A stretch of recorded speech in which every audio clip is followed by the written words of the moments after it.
I welcome my junior students. Good morning to all of you. In previous parts 1, you have already know about the story how the leopard got its clay, and I will describe about next line. आपने previous part में ये जानकारी लिए हैं कैसे animal जो हैं एक दूसरे के साथ फ्रेंडली तौर पे रहते हैं, और जब वहाँ के जो राजा जो हैं सब जानवरों को इकट्ठा करते हैं अपने अपने घर बनाने को लेकर के राय लेने के लिए, तो सब जानवर जो हैं कैसे रिएक्टिव करते हैं इसके बारे में मैंने पढ़ा। जब यहाँ से कुत्ता जब चला जाता है तो उसके पीछे पीछे यानी डॉग जो है वो भी चली जाती है। Next, does any one else want to leave asked king Leopold. तब तक जब कुत्ते और बतख जब चले जाते हैं उस सभा से, तब यहाँ पर राजा जो हैं लियोपोल्ड यानी तेंदुआ फिर दूसरों से पूछते हैं कि क्या किसी और को ये छोड़ने यानी कोई और छोड़ना चाहता है। No one answer or made a move to go. उनमें से कोई जवाब नहीं दिया और वे लोग आगे बढ़ने के लिए राजी हुए।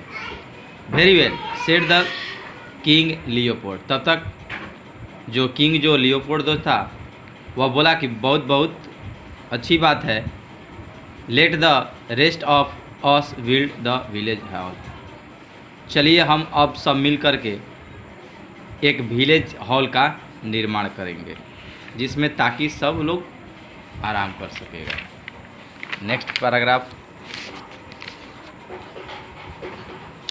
The animal soon scared about to find building materials. जितने भी जानवर थे फिर जल्दबाजी में वे लोग जितने भी इधर उधर यानी छितर बितर हुए मटेरियल जो थे, वेस्ट मटेरियल जो थे बिल्डिंग बनाने के लिए, वो सब इकट्ठा करते हैं। The tortoise copied the pattern on his back and made the plan of the route. यहाँ पर कछुआ जो है वह एक पैटर्न को लेकर के वह नकल करता है कि अपने पीठ पर एक रूफ यानी छत का निर्माण करूँगा। The giant rat and mouse dog the foundations. और उनमें से जो बड़े बड़े जो चूहे जो हैं वे सब यानी एक फाउंडेशन बनाते हैं यानी खोदाई के माध्यम से। Some animals brought sticks, some ropes and others made roof mats. और उनमें से कुछ जो जानवर जो हैं स्टिक्स लाते हैं, टहनियाँ लाते हैं, छोटे छोटे रोप्स लाते हैं, और उनमें से अदर रूफ मैट्स को लाते हैं बनाने के लिए। As they build the house, जैसे वे लोग घर का निर्माण करते हैं, they sang many happy song. तो वे लोग बहुत यानी अधिक मात्रा में खुशी से कुछ गीत गाने लगे। They also told many jokes. वे लोग बहुत सारे मजाकिया तौर पे भी बातचीत करते थे। Although they worked very hard, यद्यपि वे लोग बहुत कठिन परिश्रम किए थे। एवरी वन वॉज मैरी, और सब लोग बहुत खुशी में थे। After many weeks they finish the building. कुछ सप्ताहों के बाद वे लोग एक बिल्डिंग का निर्माण समाप्त कर दिया। It was a fine building. जब वह तैयार हुआ तो बहुत सुंदर बिल्डिंग दिखा था। The animals were pleased with it. Animal जो थे जो भी इसमें मदद किए थे वो बहुत ही प्रसन्न होते हैं और प्रशंसा भी करते हैं। They agreed to open it with a very special meeting. और उस बिल्डिंग को एक बहुत ही स्पेशल मीटिंग के माध्यम से वो खोलना चाहते थे। On the opening day the animals their wives and children gather in the hall. जब उस हॉल का जब ओपनिंग हो रहा था, खोलने का जब शुरुआत हो रहा था, तो सब जानवर अपने अपने पत्नियां अपने अपने बाल बच्चों के साथ इकट्ठा होते हैं उस हॉल के पास। King Leopold then made a short speech. तब उसमें से लियोपोल्ड जो था राजा, उनका एक छोटा सा भाषण देते हैं। ही सेड, उसने बोला यानी कहते हैं this hall is yours to enjoy. यह जो हॉल है आप लोगों के लिए उत्साह भरी यानी आप लोगों के एंजॉय करने के लिए है। You worked very hard together to build it. इसे बनाने के लिए आप लोग बहुत कठिन परिश्रम किए हैं। I am proud of you, मैं आप सब पर गर्व रखता हूँ। The animal clapped their hands and gave 3 cheers to their king.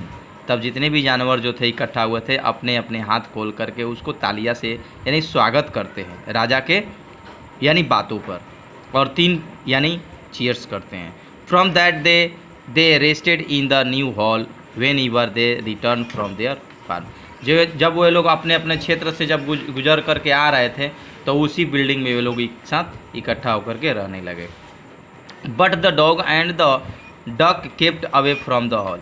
लेकिन कुत्ता और जो डक यानी बतख जो था उस घर से क्या हुआ था, उस हॉल से बाहर निकाल दिया गया था, क्योंकि पहले वो लोग राजी नहीं था। One morning the animals went to their farms as usual. जैसा कि एक सुबह जब सब जानवर अपने अपने फॉर्म गए यानी चले गए थे, खेतों की तरफ चले गए थे, king Leopold went to visit a chief in another village. तब तक राजा जो लियोपोल्ड जो था वो भी एक दूसरे विलेज में वहाँ के मुखिया से मिलने के लिए गया था।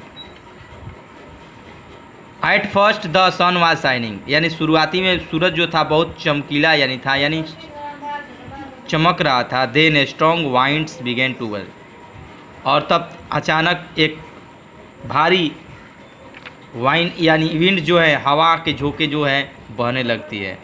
डार्क क्लाउड्स हाइड द सन, और जो डार्क जो क्लाउड्स जो बादल जो था वह सूरज को ढक लिया था, काला बादल। इट स्टार्टेड रेनिंग, और अचानक वर्षा होने लगी। The song birds stopped their singing, और गीत गाने वाली पक्षियाँ अपने अपने गाना बंद कर दी बरसात के समय जब होने लगा। The humming insects became quite, और भुनभुनाने वाले जो कीड़े पतंग जो थे वो भी शांत महसूस होने लगे। Lightning flashes across the dark cloud, और वह जो डार्क क्लाउड जो था यानी घने बादल जो थे उससे कुछ बिजलियाँ चमकने लगी। क्लैप्स ऑफ थंडर्स साउंडेड, और कुछ कड़कड़ाहट की आवाज़ आने लगी। द रेन पूड एंड पूड, और बरसात की बूंदें बार बार यानी बहुत तेज चलते जा रही थी। So I would want to finish by part 2. I will finish of this lesson by part 3. Till dear students, study yourselves and try to understand about this story. I will focus at last by a small summary to finish this chapter. Till thank you.